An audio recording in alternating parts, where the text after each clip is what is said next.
Hello, Stitchers. Welcome to Stitch Please, the official podcast of Black Women Stitch, the sewing group where Black Lives Matter. I'm your host, Lisa Woolfork.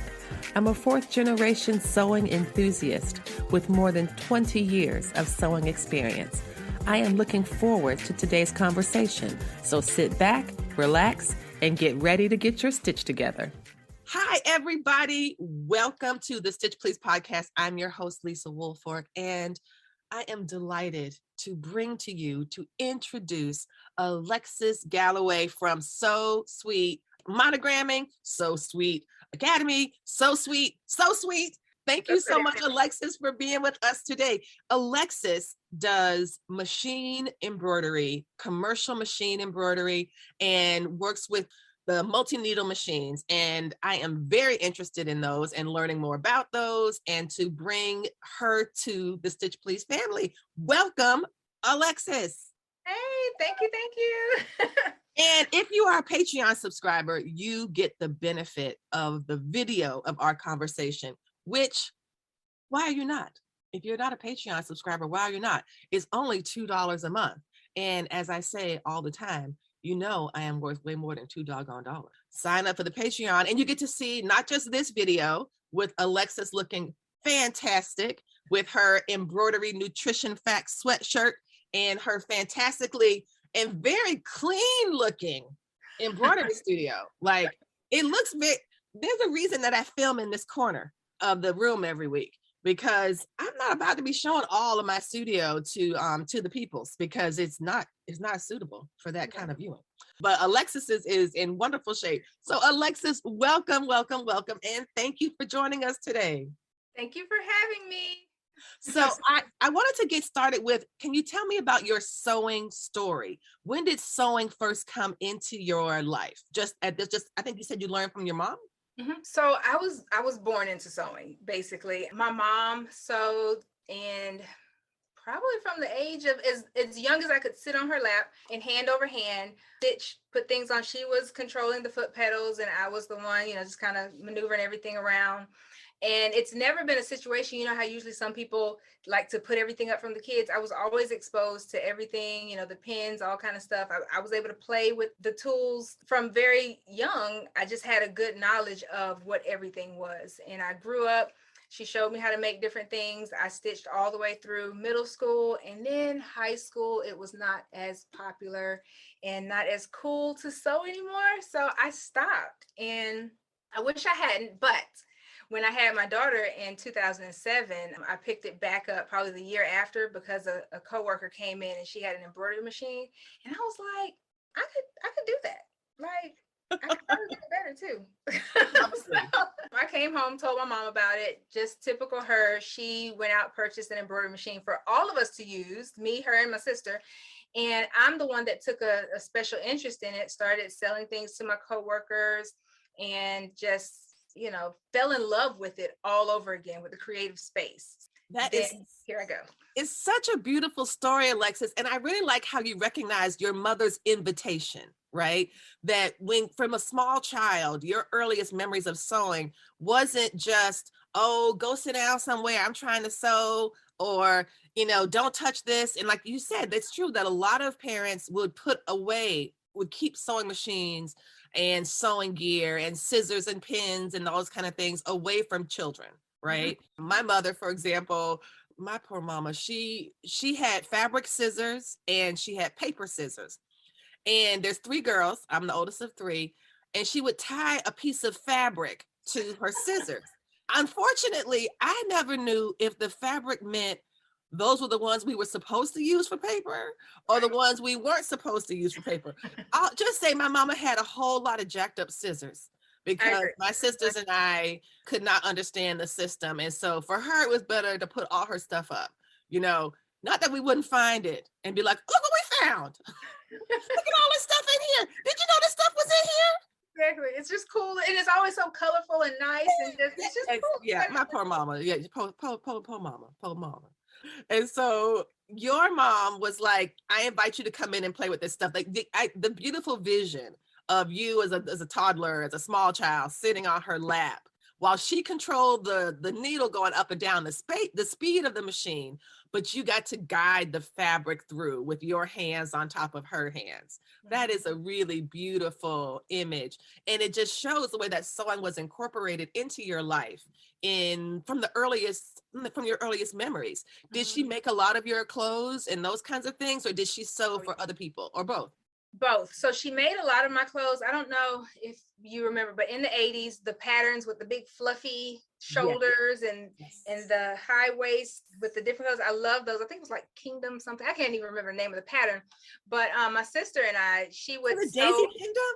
Daisy. Yes, I didn't see that. So crazy that I remember the Kingdom portion of it. I Yeah, can visualize it. I But can too. I can too. so she would make so many of our things, and we would just have like different color renditions of each other's stuff. I think blankets are my favorite right now. I have a couple that just, it's like a Winnie the Pooh blanket and it's falling apart, and I still love it. And she wanted to take it home to revamp it. I said, you do not touch my blanket. This is mine. Every hole and every bare spot has a memory. Yes. It's been worn down with love. Yes, exactly. And it's mine.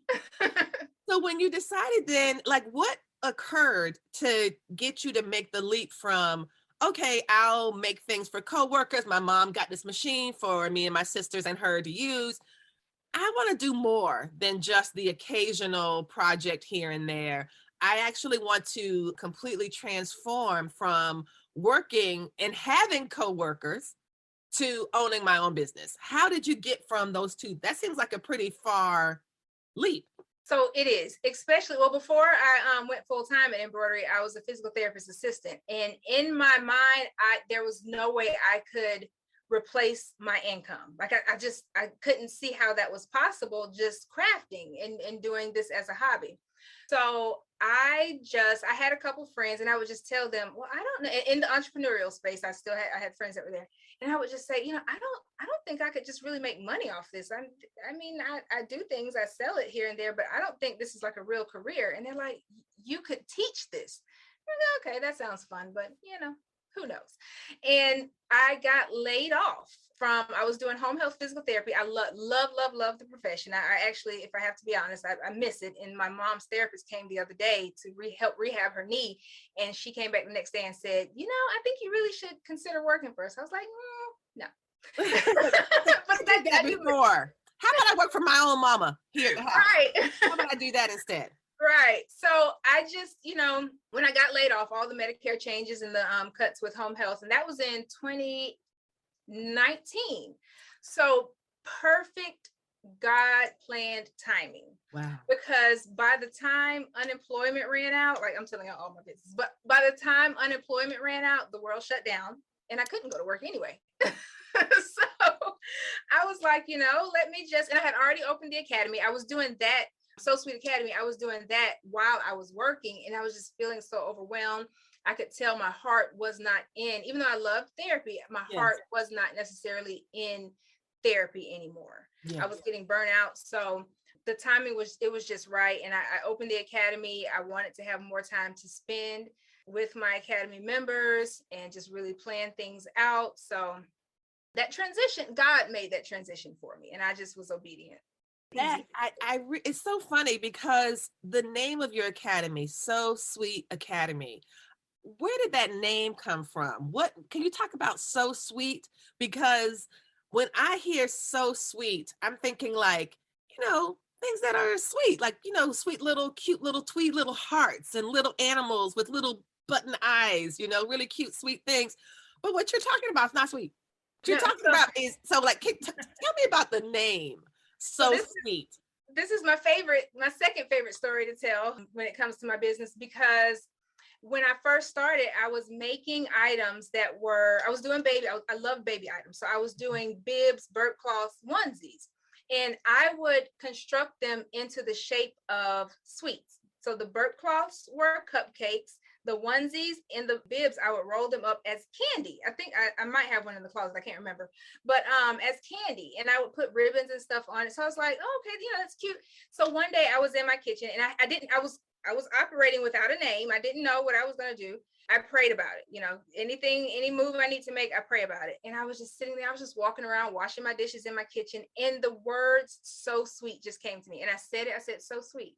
I was like, so sweet, like so sweet. That's it. And it was just clear as day. And I did not know at the time that that name would match every portion of my embroidery career. So I love that. I love how it's both a revelation and a manifestation.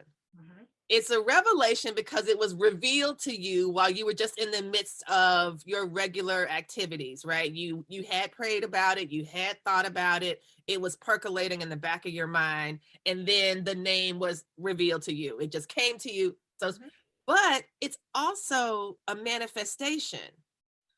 This idea that somehow your business, the monogramming, the teaching, the stitching, it can be sweet.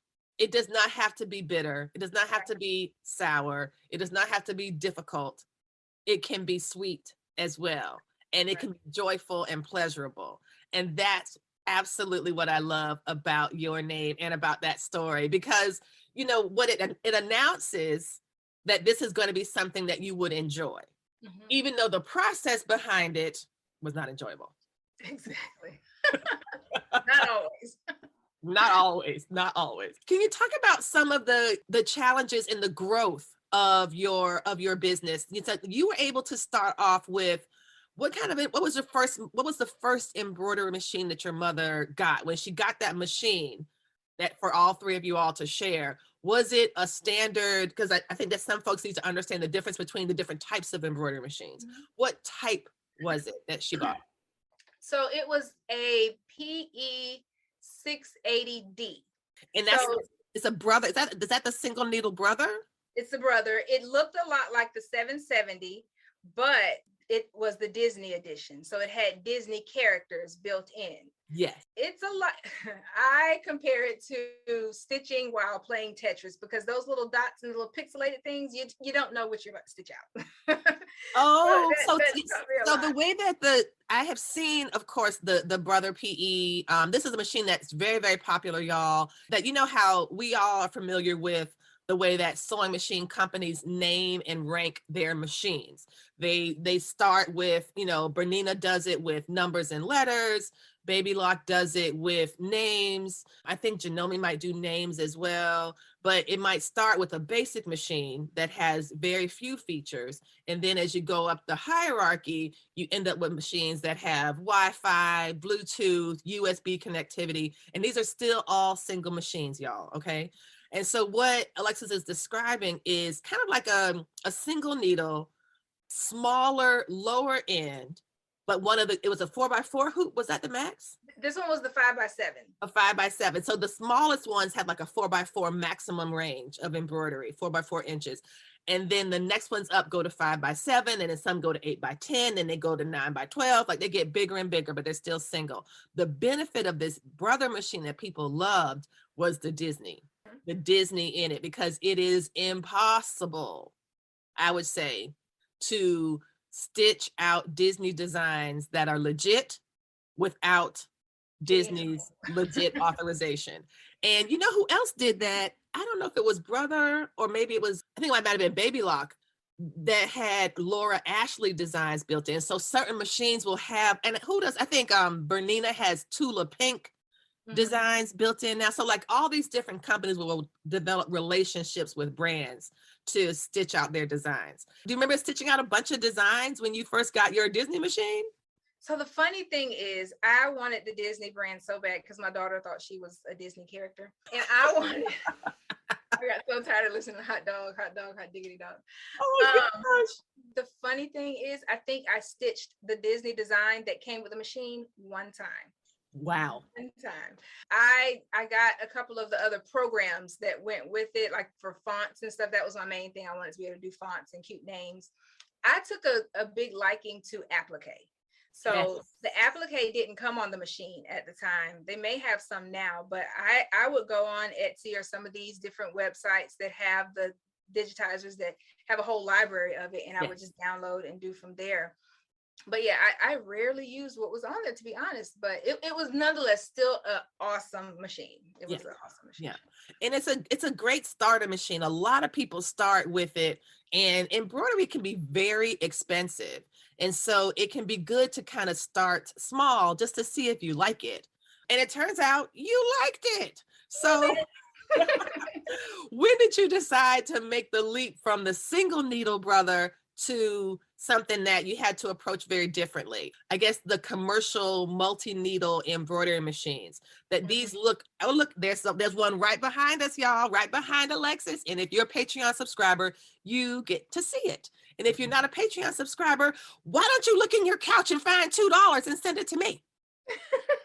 There you go. But those I find them so impressive. I don't know what it is. It's kind of like imagining one of those gigantic organs at like one of those really elaborate churches from the 18th century in Europe where the pipes go all the way up to the ceiling. You know, it's just like, how do you play this? Does it have keys? You know, but it's I don't know. I don't know what it is about looking when I approach a machine like that my brain just goes, I guess because I'm so used to watching one needle. I can't keep my eye on 8, you know, or on 7 or 4 even. But was that the first one you kind of transitioned to? Did you start with how many needles does that machine have? So this has 6. On good days, it has 6. The other day, I may be down to 5 because it hit the side and I almost had a heart attack. But listen, but everybody that has one, that's like a rite of passage. Everybody knows that at some point, something's going to bend on there because you're going to hit the wrong button and you almost just pass out because you think your life is flashing before your eyes. This is the PR655. It's not the newest. There is another new one out. I think it's the PR680D, 780D. Or something close like that. No, W, that's what it is. W. Okay. I told them the W is not for wide, but but it's the W brand. This I stepped up from the Disney one that I had to this one. Wow. And the way I did it, I did not finance it at all. Okay. I got here and I stitched bunnies for Easter, and you can stitch on the ear. Yes. The name and the year, and I saved my money. I used that to 2 things. I took my daughter on a Disney cruise with all of my money from that. And then also I saved it and I purchased my machine. And I would go in there, and we were talking about manifesting earlier. I would go into the embroidery shop and I would just go visit my machine. I didn't know I was doing that. I didn't know I was manifesting it. I just knew that I liked this machine, and I would come in and they would say, "Are you ready to buy it today?" Nope, I'm just visiting. I just come by and just check on my machine. And then finally one day, I didn't even have a date set. Finally one day, I just looked at my account and I was like, you know what? I think I can swing this. I think it's time. Went in, purchased it, came on home with it, let it sit for a month because I was afraid of it. I still let it settle in. Right. We still visit every now and again, you know. Do you name your machines? Do you name your sewing machine, your embroidery machines? I don't. I've never been one to name my cars or my machines. My sister does. She names her car, but I've never been one for that. I probably should. Well, I just feel like y'all had developed a relationship. You came and you visited often. You visited over the months and checked in on her while she was at the store. And then one day you decided to bring her home, and then you set her up in the sewing space and let her get acclimated to all the threads and get adjusted to the other machines in the community. And I feel like you have done everything to, you know, anthropomorphize. That's what they say when you turn a thing into a person or animate it, to anthropomorphize your sewing machine. This is like a Disney thing where soon she'll be like, the eyes will start blinking and then she'll wave her little arms around, you know, and say, "Hello, I'm alive." I mean, she has a mind of her own. I will say that. So I probably do need to come up with a name. The problem is, will I remember it? Or the problem is, can I tell people the real name? Because I call it some names. I call her some names on a regular. I don't know if I could tell everybody the name. Yeah. We don't want her to think that that's her name. Right. What's her name? Her name is Damn It. Right. Oh, that's fantastic. Though I am so excited to see this growth. What were some of the things you had to keep in mind moving from a machine that most of us are familiar with, where you go in, you sit down, you put your thread spool in the top right corner, you take your thread through the thread guards and up and over the loop, you put it into the hook, you thread it in around the needle and you thread it through the needle, and then you're ready to sew. How do you, if you've been doing that for years, ever since you were a small child, and now you are facing a machine that has 6 needles, what's the first thing that flashes through your head? And then how do you make that adaptation to, okay, I really do like this? When I was so intimidated by the threading situation, but to be honest, it's the same process. You know, all the machines, they do show you, they have a track. It goes down the track. So all you have to do is just follow the track. And then you do it 5 more times. Once you do the first needle, you do it because it's a 6 needle, you do it 5 more times. It's not that hard. What I like to do now, I tie it off. When I learned that you could do that, you tie it off at the top, kind of like a serger, and you pull it through. If one of them comes unthreaded, I'm like, oh, I don't want to start back over threading. But that is the easiest way to do it. Just tie it off, go all the way through. And it seems very intimidating, but it's really not. Like once you get it, you get it. Yeah. You just have to remember that it is sensitive, and it's a machine, literally. So there's going to be sensors, and if your little bitty piece of thread moves this much out of the sensor area, you'll get something that says check upper thread, and you know it's probably still the lower thread, or you know it just says check upper thread. So you have to know where to go. And I tell people all the time, if all else fails, just follow that thread back up and see if something looks like it's out of place. Hey friends, hey, what are you doing on Thursday around 3 p.m. or so? You got 30 minutes to hang out with Black Women Stitch? You got 60? If so, come through for 30-minute Thursdays. Thursdays, 3 p.m. Eastern Standard Time. You can chill with Black Women Stitch on Instagram Live or talk with us through the two-way audio on Clubhouse at 3:30 p.m. Eastern Standard Time. That's Thursdays for 30 minutes. Come hang out, chill, and have fun with us. See you Thursday.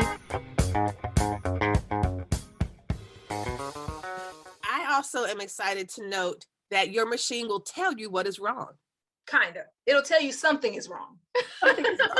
It's like, I don't need a computer message to tell me something's wrong. The machine isn't going. Something must be wrong. Exactly. But I love how it kind of gives you this message to say, oh, okay, check upper thread, do this. Now, those of us who are familiar with the standard machine, I keep referring to this because I want to kind of have some kind of interpretive connection, like the things that we're familiar with to things we might not be. The sewing machine operates with a single needle and a single bobbin, right? That's how a stitch is formed. How can you explain how a stitch is formed on your 6 needle machine? Are there 6 different bobbins for each thing? Is there just one giant bobbin? Like, how does the stitch get created? So it's the same concept, because you can only stitch one needle at a time. So it will stitch whatever needle that you have programmed in there. And then when it's time to move to the next one, it sounds like a machine. It moves to the next one, it stitches. And the bobbin actually looks like, and when I was growing up, I hated this kind of bobbin because I never really knew how to thread it. Yeah. That's a front loading bobbin. She's showing us a front loading bobbin, the kind that I think Viking had some front loaders. I had a Viking 500. I think I had a Viking that had a front loader. Yeah, it's like you hold this little wing.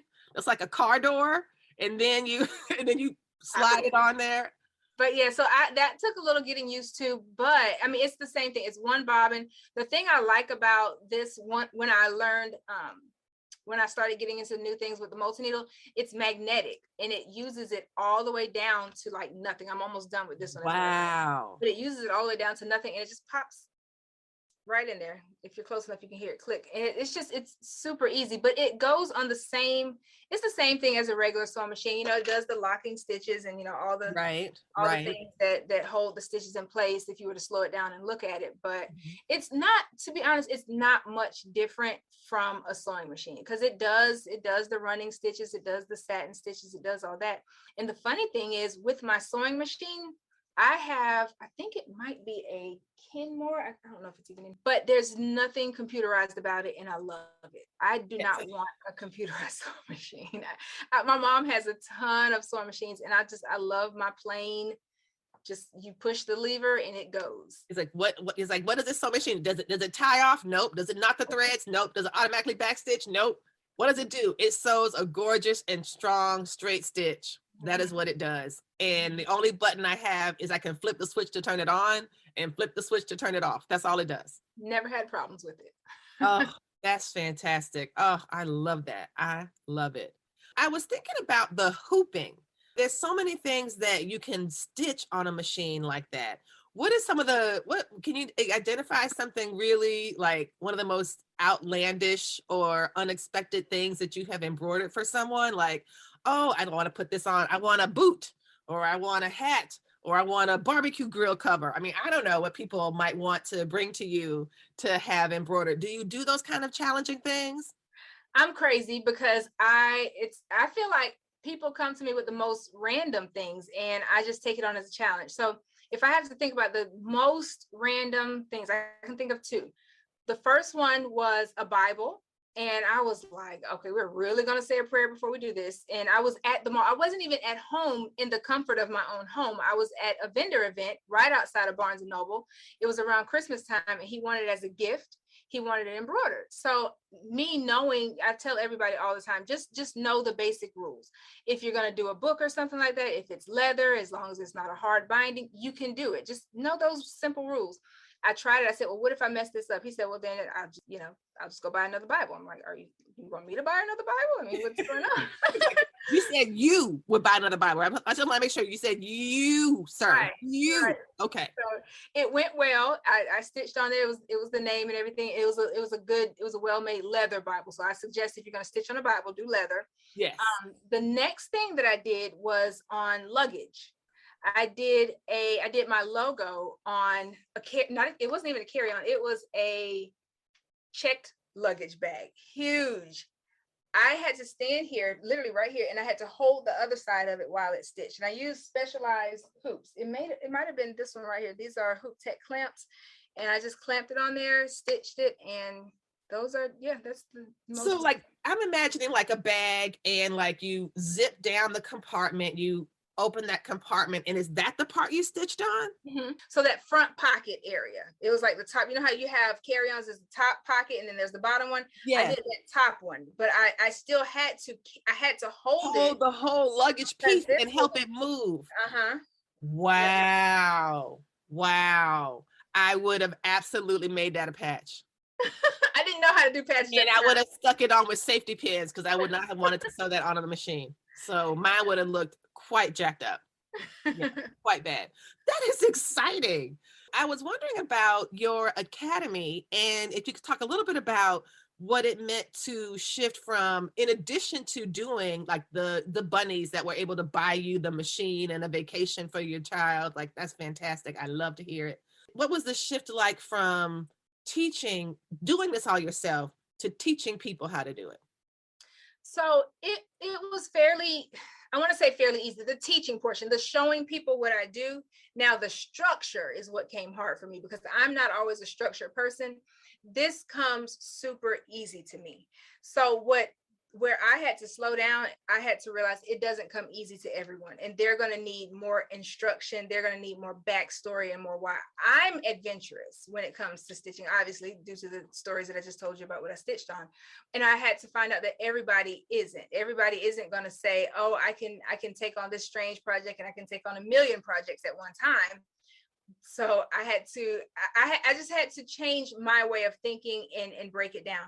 I started off by just going live on every Sunday. And this was 3 years ago. And to this day, I still do. I go live every Sunday at 5 o'clock Eastern Standard Time. And it's called It's So Sweet to Learn. Oh, and you do that. Do you do that on your Instagram channel, on Instagram or Instagram or YouTube? It's on Facebook. I just started. I wish I had done YouTube earlier, but I just started uploading just the raw footage. I do everything in the easiest ways possible. Good. I don't edit anything. I literally finish my live, upload it to YouTube. Yes. So, but it's on Facebook. I go live from my personal page and I share it into many other groups. Luckily, I've met a lot of different group owners that will allow me to share into their group and give value. So I really appreciate that. And I always try to incorporate them into my stitches, even if it's like stitching out one of their designs or some of their vinyl or something, just to show them my appreciation because they don't have to. Yes. That's collaboration. That makes the community stronger. Mm-hmm. Oh, that's really wonderful. So what are some of the common challenges that your embroidery students face? What are some of the common questions that you get that you've had to like Oh, I never thought about that as a concern. But let me, like what kind of things that you in some ways have kind of learned from your students about what they might find difficult? Stabilizer, what supplies to use, how to price their items, how to get it out there in front of audiences that will buy. So I've really turned the academy into focusing on things like that. There's a mindset maintenance portion of it that it's for crafters and creators such as ourselves.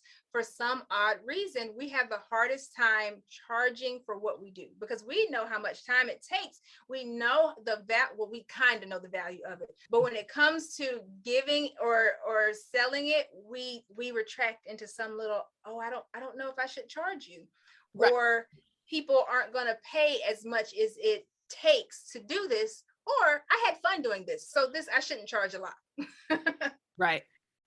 Yeah, those are the main things that I run into when it comes to my academy members. So we're always covering those types of issues that come up, and then I like to really focus on what's popular right now in the stitch space. Yes. The other night we did beanies. I don't know if you've seen them, but they have the patch on the front of it. Yes. And we did those, and it's just an applique patch. So for me, I was like, well, this is super easy. It's just an applique patch. And then when I started doing the class, I realized that a lot of them were struggling with that. But once I broke down the applique process, this is how to merge it on there. I gave them homework. They did it. Yeah. They did it, and they turned it in. Did. And they got it. And then guess what? After they did the homework and they started showing it on their page, they started getting sales. I said, look at that. See, there you go. And charge people money because it costs you money to make it. And so let's get some of that money back to you. Because these machines are not cheap. No, and that's when you're talking about being adventurous, it's like, I don't think I could take a machine that cost in the 5 digits and take a piece of luggage and try to shove it up there to stitch on it. I think I would be so tentative about because I don't want to break it. And so I'm so glad that you're able to get people to develop and foster confidence. I was wondering if you could think about one of the strangest embroidery stories you ever heard of. Well, I mean, beyond somebody putting luggage in their machine, like somebody I know named Alexis. I remember so stabilizers are a crucial part, y'all, of embroidery.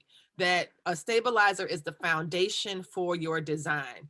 I would say even more so than the fabric that you're choosing to embroider on, the stabilizer that you use to embroider is key. That's why they make 5011 of them. Yes. Right? They've got the washable, they've got the iron on, they've got the melt away, they've got the tear away, they've got the stuff that's woven, they've got stuff that's fused, they've got all of these different weights and different companies that do different things. All of it is very complicated. I think it's a feat of engineering to figure out like, what do you need to hold together when you have designs that might have 30,000 stitches. That's a repetitive motion of drilling into a piece of fabric, 30,000 times in different spots, but sometimes in the same spot. So there's all these things, they get the different like bulletproof feeling that when it's all built up. And so I remember once I was at a embroidery something, or maybe on an embroidery board or something, and somebody was saying that instead of using clear topper, which some people use a clear topper on top of the embroidery design to kind of, it's another way, in addition to having stabilizer underneath, they'll put a topper on the top to keep down either a napped fabric or just to kind of give it some more stability, right? This person was using Glad press and seal from the grocery store. I don't know about that. Which in your face is exactly what my face did. I was like, but embroidery friend, why would you take your $11,000 machine and then get like $4 plastic wrap from the grocery store and put it on there? And that's meant to represent a huge cost savings. And I'm like, I don't see it. I don't see it as a cost savings, because when you have to go in there and explain to the people that you tore up your machine with plastic wrap, I don't know how that's going to go for you. Yeah, I could not imagine. And I see where people like to salvage their stabilizer by sewing it together or just putting another piece. I'm like, it's stabilizer. Why would you do that and compromise your complete project, your whole stitch out? I mean, is it really worth it? So just grab another piece. So to take it, so if you have a 10 by 10 piece and you got a 6-piece, two sixes, you can't like overlap them, stitch them down the middle and hoop it and think it's going to do the same as a 12-inch piece. I would not. People do it and their project is successful. I would not though. Because when their project is not successful, a lot of times they don't take that into consideration as to why it's not. And also thread is a big deal too, right? That thread, the different types, either polyester thread, rayon thread, different brands, all of that stuff. It's really complicated. So I think it's wonderful that you have a way to kind of instruct people and to guide people through that process. And you're saying that you also have a subscription box service in the works that's also going to help with that. Can you share more about that? So that is the ship and stitch box. So what that means is I was already doing the ship and stitch where I would ship all the supplies to make a project, because what happens is if you are either just starting off or you haven't done this, it is really hard to get to the store to buy everything you need when you just need a little corner of something.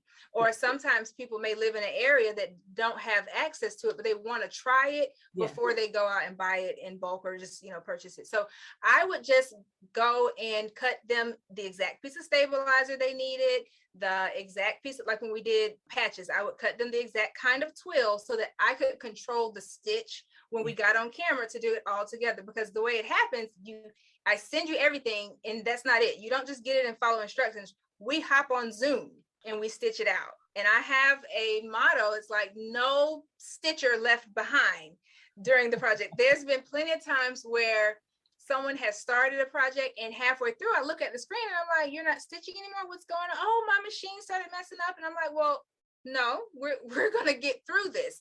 And to the best of my ability, if we can, whether it means me going through the whole project with everybody else and then we double back to the person to help them get through it, we did it. So that's what I really, really, really enjoy about it. Because I mean, if you're going to do a project, you want to finish it. That's the thing. You want to finish it.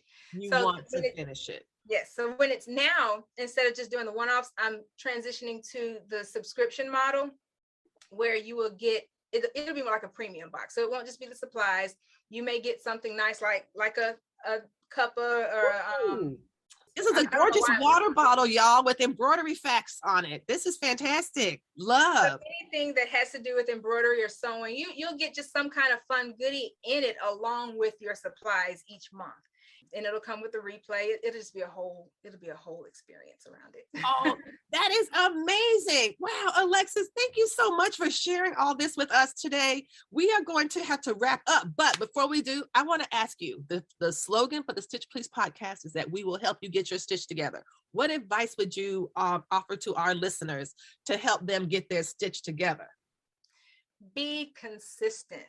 I mean, that's always my major thing, don't give up. Use the right tools you have just to get through the right project. I tell all of my students all the time, use the right tools to get through the project. Don't go using, like you said, that Glad wrap or regular thread when you're doing an embroidery project. And then the other one would be, I created this planner, my Pretty Perfect Planner. Yes. And it helps because when we're doing projects, we may forget that you have to have certain threads. Sometimes when I'm doing people's logos, the blue looks like the other blue.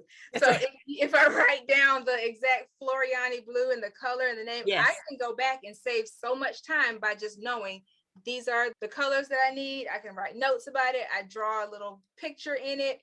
So it just helps to have the consistency of your projects, your customer care, just all of that, all the way around. Just be consistent. And you all can, I will be sure to include links to purchasing the planner so you can help get your stitch together that way. And Alexis, where else can people find you on the socials? We'll put all those links in the show notes. So I'm on Instagram, So Sweet Monogramming. I'm basically everywhere, So Sweet Monogramming. And then the free embroidery group where we go live and we just kind of hang out, that is It's So Sweet to Learn on Facebook. And then once you subscribe to the Academy, then we shuffle you over into So Sweet Academy on Facebook. Fantastic. Y'all, you have heard a lot of really great tips and advice here from Alexis Galloway, who's going to help you get your stitch together with the embroidery. Alexis, thank you so much for being here with us today. Thank you for having me. You've been listening to the Stitch Please podcast. the official podcast of Black Women Stitch, the sewing group where Black Lives Matter. We appreciate you supporting us by listening to the podcast. If you'd like to reach out to us with questions, you can contact us at blackwomenstitch@gmail.com. If you'd like to support us financially, you can do that by supporting us on Patreon, Patreon. And you can find Black Women Stitch there in the Patreon directory. And for as little as $2 a month, you can help support the project with things like editing, transcripts, and other things to strengthen the podcast. And finally, if financial support is not something you can do right now, you can really, really help the podcast by rating it and reviewing it anywhere you listen to podcasts that allows you to review them. So I know that not all podcast directories or services allow for reviews, but for those who do, for those that have like a star rating or just ask for a few comments, if you could share those comments and say nice things about us at the Stitch Please podcast, that is incredibly helpful. Thank you so much. Come back next week and we'll help you get your stitch together.